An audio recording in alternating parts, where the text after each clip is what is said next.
Hello అండి అందరికీ. అందరూ ఎలా ఉన్నారు? బాగున్నారా? ఈరోజు మా వారు మా ఇంటికి వెళ్ళి వస్తా కొత్తూరు తాడేపల్లి దగ్గర మామిడికాయలు అయితే తీసుకున్నారనమాట. అటువైపు తోటలు ఉంటాయి కదా, అటు సైడు ఆ తోటల దగ్గర తీసుకున్నారంట. చూసారు ఎంత ఫ్రెష్గా ఉన్నాయో మామిడికాయలు అయితే.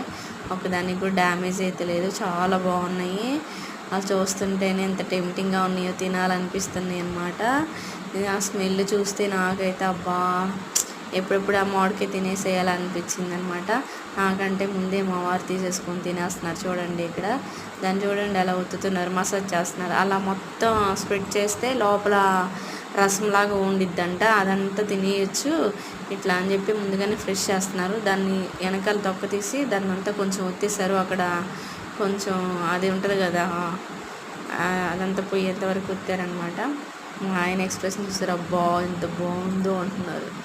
చాలా బాగుందంట, ఎంజాయ్ చేస్తున్నారు మామిడికాయ తినుకుంటా. మా ఆయన ఏంటంటే నాకు నోట్లో సలేలం వస్తుంది ఎప్పుడు తినాలని చెప్పేసి మొత్తం దాన్ని పీస్ చేశారు. మా ఆయనకి మామిడికాయలు అంటే చాలా ఇష్టం. ఇప్పుడు మామిడికాయ తిన్నారు కదా, ఇంకా ఉన్నాయి మ్యాక్సిమం ఒక 20 మామిడికాయలు తెచ్చినట్టున్నారు, 20-15 తెచ్చినట్టున్నారు. అవి కాస్త మామిడికాయలు నేను డ్యూటీకి వెళ్ళి వచ్చే లోపల తినేస్తారు. ఇక్కడ నేను చూసారా మామిడికాయ తీసుకున్నాను తినాలని, కానీ తినలేదన్నమాట. తినాలి, దాన్ని స్మెల్ చూడడం అక్కడ పెట్టడం, స్మెల్ చూడడం అక్కడ పెట్టడం అనమాట. ఎందుకు మామిడికాయ తినలేదంటే, అంతకుముందే నేను అక్కడ తినేసి వచ్చాను, నేను చేసే డ్యూటీ దగ్గర హోటల్లోనే. ఇంకా అందుకని వచ్చిన తర్వాత ఆ స్మెల్ చూస్తూ ఉండిపోయాను, కానీ తినేస్తాను.